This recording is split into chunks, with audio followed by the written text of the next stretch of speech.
हूं श्रीपूर्णा। आप देख रहे हैं एस न्यूज। आइए अब नजर डालते हैं अब तक के कुछ मुख्य समाचारों पर। पेट्रोल के दामों में हुई मामूली गिरावट। साल भर चलेगी अब चारधाम यात्रा। ऋषिकेश के रेलवे स्टेशन पर देखी गई प्रशासन की लापरवाही। त्रिवेणी घाट पर धूमधाम से मनाया गया कार्तिक पूर्णमासी का पर्व। देवभूमि ऋषिकेश में नाकाम हुआ स्वच्छ भारत अभियान। आशु की एम्बुलेंस से मिल रहा है ऋषिकेश के नागरिकों को लाभ। ऋषिकेश के सरकारी अस्पतालों में मरीजों की अनदेखी। अब खबरें विस्तार से। मोदी सरकार ने आम आदमी की खुशी का नजराना देते हुए पेट्रोल की कीमतों को एक बार फिर कम कर दिया है, जिस कारण महंगाई की मार झेल रहे आम आदमी की जेब को थोड़ी राहत मिलेगी। अंतर्राष्ट्रीय बाजार में कच्चे तेल की कीमतें कम हो गई हैं, जिसके मद्देनज़र पेट्रोल के दामों में 2 से ढाई रुपये तक की कटौती की गई है। अगस्त के बाद से छठी बार पेट्रोल के दामों में कटौती की गई है। मोदी सरकार धीरे धीरे अपने वादे पूरे करती नजर आ रही है। जो वादे प्रधानमंत्री नरेंद्र मोदी ने पीएम बनने से पहले किए थे, वो उन्हें पूरा करने की कोशिश कर रहे हैं। तो ऐसे में कहना लाजमी होगा कि आम जनता के अच्छे दिन आ रहे हैं। इस वक्त मैं मौजूद हूं अग्रवाल फिलिंग सेंटर में, जो कि ऋषिकेश में मौजूद है।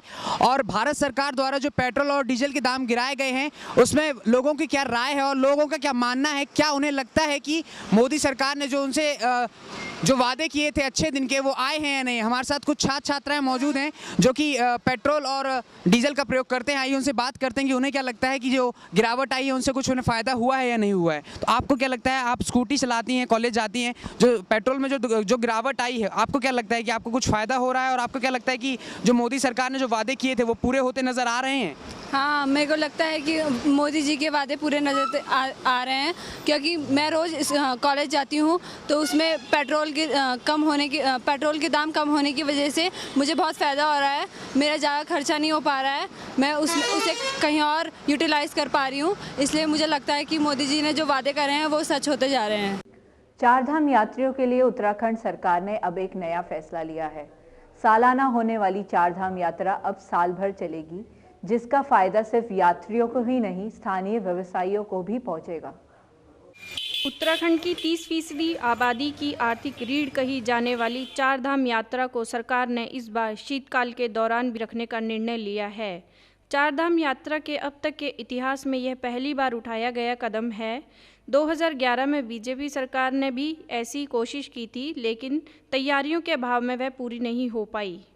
पिछले साल जून में केदारनाथ में आई आपदा के बाद इस साल चारधाम आने वाले तीर्थयात्रियों की संख्या 60% कम हो गई थी। इस यात्रा पर आश्रित व्यापारियों, स्थानीय व्यवसायियों और निवासियों के सामने आजीविका का संकट खड़ा हो गया है।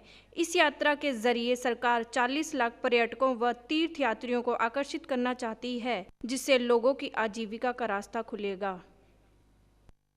कार्तिक पूर्णमासी के उपलक्ष्य पर देश भर से श्रद्धालुओं की भीड़ ऋषिकेश आ रही है, जहां उन्हें उत्तराखंड रेलवे स्टेशन पर काफ़ी परेशानियों का सामना करना पड़ रहा है, जहां पर रेलवे प्रशासन की लापरवाही भी देखी जा सकती है।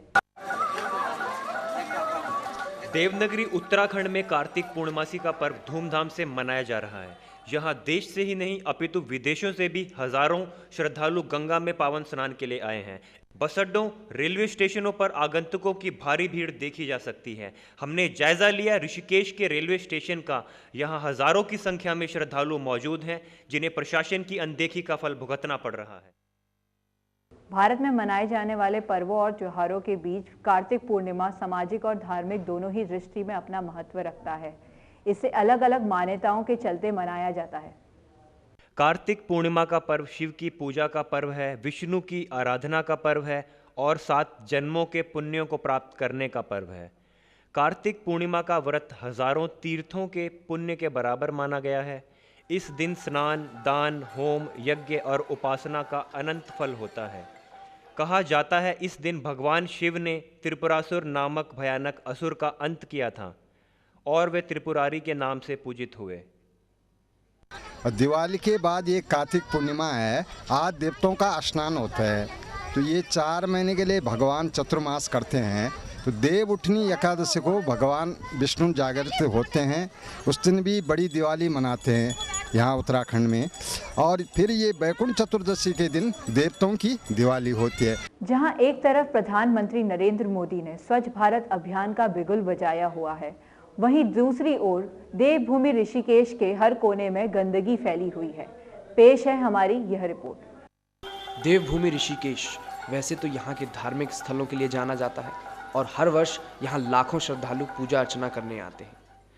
इस शहर की एक अपनी अलग पहचान है, पर धीरे धीरे ये शहर गंदगी, कूड़ा करकट और कचरे की चादर में लिपटता चला जा रहा है, जो कि भविष्य के लिए चिंता का विषय बन सकता है। वैसे तो पूरे देश में स्वच्छ भारत अभियान जोरों से चल रहा है। हर शहर की तरह इस शहर में भी अभियान चल रहा है। नगर निगम के कर्मचारी यहाँ भी हर वक्त झाड़ू लगाते और साफ सफाई करते नजर आ रहे हैं। बस कमी है तो वो है जागरूकता की। लोग अपना कूड़ा कहीं भी कभी भी फेंक देते हैं। ऐसा रवैया एक बड़ी समस्या बन सकता है। आशु एक ऐसा नाम है जो पूरे ऋषिकेश में किसी परिचय का मोहताज नहीं। आशु पूरे ऋषिकेश में साइकिल एम्बुलेंस के नाम से जाना जाता है। निस्वार्थ सेवा सबसे बड़ी समाज सेवा है। इसी सेवा के नाम से आशु पूरे ऋषिकेश में जाने जाते हैं, जो अपनी साइकिल को एम्बुलेंस जैसा बनाकर पूरे ऋषिकेश की सेवा कर रहे हैं। कहीं भी किसी भी प्रकार की रोड दुर्घटना हो या कोई अन्य समस्याएं, आशु वहां पहुंचकर उन पीड़ितों की मदद करते हैं और समय रहते घायलों को अस्पताल पहुंचाते हैं। आशु ये सेवा पिछले 2 सालों से करते आ रहे हैं। उनका मानना है कि समाज सेवा सबसे बड़ी सेवा है और उन्हें लोगों की मदद करना अच्छा लगता है। आशु जो ऋषिकेश में एक समाज सेवी के तौर पे काम कर रहे हैं, बहुत ज़रूरी है कि निस्वार्थ सेवा आप अपने देश के लिए, अपने राज्य के लिए करते रहें। कैमरामैन आकाश के साथ मैं विनय रावत, एस न्यूज़। भारत में जहां एक तरफ प्राइवेट अस्पताल अपनी सेवाओं को दुरुस्त करते जा रहे हैं, वहीं दूसरी ओर सरकारी अस्पतालों की हालत खस्ता है। उत्तराखंड के ऋषिकेश में सरकारी अस्पतालों की हालत खस्ता देखी जा सकती है। आइए देखते हैं इस पर हमारी यह खास रिपोर्ट। हर राज्य की तरह इस राज्य में भी सरकारी अस्पतालों की हालत बहुत बुरी है। जहां एक तरफ मरीज अस्पतालों के बाहर डॉक्टरों का इंतज़ार करते हैं, वहीं डॉक्टर अपने निजी क्लिनिकों में मरीजों के इलाज की मोटी रकम वसूल कर उनका इलाज कर रहे हैं। मरीजों को अगर इंतज़ार है तो वो है प्रशासन की आंख खुलने का, ताकि सरकारी डॉक्टरों और यहाँ काम करने वाले कर्मचारियों पर कड़ी कार्रवाई की जाए और अस्पताल की हालत को दुरुस्त किया जा सके। हर राज्य की सरकारी अस्पतालों की तरह उत्तराखंड के ऋषिकेश के सरकारी अस्पताल का हाल भी वैसा ही है जैसे अन्य राज्यों का है। इस वक्त मैं मौजूद हूँ सरकारी अस्पताल में ऋषिकेश के, जहाँ पे एक मरीज़ सुबह 7 बजे से उसी हालत में लेटा हुआ है जब वो आया था। इनका एक्सीडेंट सुबह 5 बजे श्रीनगर जाते वक्त हुआ। इनकी गाड़ी पलट गई थी। आइए सीधे इन्हीं से बात करते हैं कि हुआ क्या था और प्रशासन और सरकार और यहाँ पे जो डॉक्टर हैं वो क्या कर रहे हैं। आखिर सुबह 7 बजे से इनका इलाज अभी तक हुआ क्यों नहीं है। इनके परिजनों ने बताया है कि जो एक्सरे हुए थे उनकी भी रिपोर्ट नहीं मिली है। और आखिर इस तरीके का मतलब व्यवहार, क्या मरीज को देखना कोई जिम्मेदारी नहीं है डॉक्टरों की। बताया ये भी जा रहा है कि यहाँ पे डॉक्टर भी मौजूद नहीं है। आइए सीधी बात करते हैं उस मरीज से जो ग्रस्त है, जो पीड़ित है। आपको क्या लग रहा है, यहाँ डॉक्टर्स हैं वो आपको ना देख रहे हैं, ना कोई इलाज हो रहा है? सुबह से सिर्फ एक बार डॉक्टर साहब आए थे। सुबह उन्होंने देखने के बाद वो चले गए यहाँ से, तो बोले पहले एक्सरा करा लो आप। मैंने एक्सरा कराया। सुबह से एक्सरा जैसे हुआ है ऐसे ही रखा हुआ है वो। ना डॉक्टर ने कोई रिपोर्ट बताई कि आपके फ्रैक्चर है या कोई भी ये बताता डॉक्टर के भाई फ्रैक्चर हुआ है या यहाँ पे आपकी हड्डी सरक गई है या कुछ नहीं बताया। वो फिर थोड़ी देर हम यहाँ पे सुबह से ये टाइम हो गया है हमें कुछ नहीं, जब हमें कुछ नहीं बताया हमने कहा हमें आप हमारे एक्सरे दे दो, हम कहीं प्राइवेट में इलाज करा लेते हैं, रुड़की चले जाते हैं, हम रुड़की कहीं रहने वाले हैं। अब उन्होंने कहा कि वो तो एक्सरे भी बंद करके ताला मार के चले गए। अब वहाँ से एक्सरे भी निकल नहीं पाए। अब हम ऐसे ही जा रहे हैं, यहाँ पे एम्बुलेंस करने के लिए हम तैयार हैं और हम अब रुड़की जाके और वहीं पे ही अपना एक्सरा दोबारा कराएंगे और इलाज वहीं पे प्राइवेट में ही कराएंगे। तो क्या यहाँ पे डॉक्टर्स जो हैं वो बिल्कुल आपकी मदद करने के लिए तैयार नहीं है? आप सुबह 7 बजे से यहाँ पे उसी हालत में हैं, ना उन्होंने देखा है एक भी बार, सिर्फ एक बार आए और क्या कहा उन्होंने, आप बताएंगे? एक बार डॉक्टर आने के बाद उन्होंने कहा कि आपका एक्सरा होगा। पहले उन्होंने देख कर कहने लगे आपके पैर में जो है एक्सरा हो के जब पता चलेगा कि क्या हुआ है क्या नहीं। मेरा पैर हिल भी नहीं पा रहा था सुबह से, अब भी नहीं हिल पा रहा। मेरा एक साइड बिल्कुल इतनी, मैंने डॉक्टर से बोला मेरी ये साइड इतनी बिल्कुल जरा सी हिल भी नहीं पा रही, नहीं चल पा रही। डॉक्टर साहब ने बोला कि एक्सरा करा लो पहले आप, और फिर उसके बाद में हम आपको बताते हैं कि क्या हुआ है। डॉक्टर ने वो जो एक्सरे कराने के लिए आपको कहा था, वो एक्सरा आपको मिला अभी तक या नहीं मिला? अभी कुछ नहीं मिला, हमें कुछ नहीं दिया किसी ने। एक्सरे के हमने पैसे, उन्होंने बोला हमें 618 रुपये जमा कर दो, हमने 618 रुपये भी जमा कर दिए।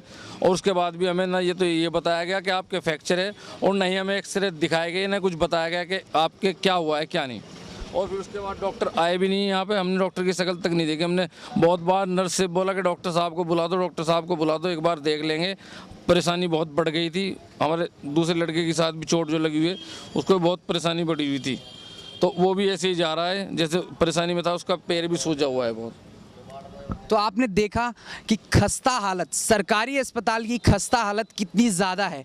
एक मरीज सुबह 7 बजे से स्ट्रेचर पर लेटा हुआ है, कोई डॉक्टर नहीं है, ना कोई नर्स है। आखिर ये हो क्या रहा है? क्या प्रशासन जिम्मेदार है या यहाँ पे काम करने वाले कर्मचारी? आइए इन्हीं के परिजन जो इनके साथ हैं उनसे बात करते हैं कि क्या डॉक्टर्स या फिर यहाँ का प्रशासन इनकी कोई मदद कर रहा है या नहीं कर रहा है। आपको क्या लग रहा है? आप सुबह से यहाँ बैठे हुए हैं, अभी तक कोई, आप बता रहे हैं कि एक्सरे हुआ ना, वो एक्सरे दिखाया गया नहीं, आपको बताया गया कि आपको कहीं रेफर किया जाए, कुछ बताया है आपको अभी तक? कोई भी कोऑपरेट करने को तैयार ही नहीं है हमारे साथ में। हम सुबह से यहाँ पड़े हैं, एक पेन किलर तक ना उनको दिया है ना हमें दिया है। सुबह एक इंजेक्शन लगा था, उसके बाद कोई पूछ ही नहीं है। अभी उनसे कहा है कि भाई हमें रिपोर्ट दे दो, हम कहीं और दिखा देंगे, तो बोलते हैं कि डॉक्टर छुट्टी हो गई, कल बात करियो आप। अच्छा, तो ये छुट्टी का हवाला दे दिया जाता है सरकारी अस्पतालों में। आखिर मरीज क्या करेंगे? क्या यही हमेशा होता रहेगा? कैमरामैन आकाश के साथ मैं विनय रावत, एस न्यूज़। हर वर्ष की तरह इस साल भी ऋषिकेश में गण महोत्सव बड़े ही धूमधाम से मनाया गया। महोत्सव का उद्घाटन राज्य के मुख्यमंत्री हरीश रावत ने किया। ऋषिकेश में चल रहे गण महोत्सव का शुभ आरंभ हो चुका है। 2 दिन तक चलने वाले इस महोत्सव में मुख्य अतिथि के रूप में माननीय मुख्यमंत्री श्री हरीश रावत को बुलाया गया। गण महोत्सव में गढ़वाली व्यंजनों और उत्पादकों के स्टॉल के साथ साथ सांस्कृतिक कार्यक्रम प्रस्तुत किए गए। साथ ही साथ लकी ड्रॉ के माध्यम से पुरस्कारों का आयोजन किया गया। कृपया आप मुझे बताएंगे कि यहाँ पे गण महोत्सव की क्या खासियत है और यह क्यों मनाया जाता है हर साल? सर्वप्रथम आपको ये बताना चाहूँगा कि जो ये गढ़ महोत्सव है, ये गढ़वाल की संस्कृति को यहाँ पर क्षेत्र में उजागर करता है। और हमारे उत्तराखंड में जो संस्कृति है, पहाड़ की संस्कृति, वो यहाँ पर दिखाई जाती है, जिससे आज के युवाओं में हमारी संस्कृति का बढ़ चढ़कर प्रचार हो, प्रसार हो, जिससे कि लोगों को पता लगे कि हमारी उत्तराखंड की गढ़ की जो हमारी वो सभ्यता है, वो लोगों के बीच में आ जा सके। जैसे कि हर क्षेत्र के लोग अपनी संस्कृति को जिंदा रखते हैं, वैसे ही गढ़वाल अपनी संस्कृति को जिंदा रखने के लिए गढ़ महोत्सव के द्वारा लोगों तक प्रचार प्रसार करता है। जैसा कि हम देख रहे हैं यहाँ पे कुछ बाइक्स डिस्प्ले की गई हैं, तो ये किस मतलब कंपटीशन के लिए है? ये इसलिए रखी गई है कि प्रचार का एक माध्यम है, जिसके द्वारा अपना कोई ऐड करना चाहे वो यहाँ पर ला सकता है। और यहाँ पर कूपन रखे गए हैं, कूपन के द्वारा वो इन बाइक्स को जीता जा सकता है। उनमें से एक बाइक यहाँ पर लकी कूपन में निकलेगी, उसको प्राप्त होगी। इस बुलेटिन में फिलहाल इतना ही। देश और दुनिया की ताज़ा तरीन खबरों के लिए बने रहिए एस न्यूज़ के साथ। नमस्कार।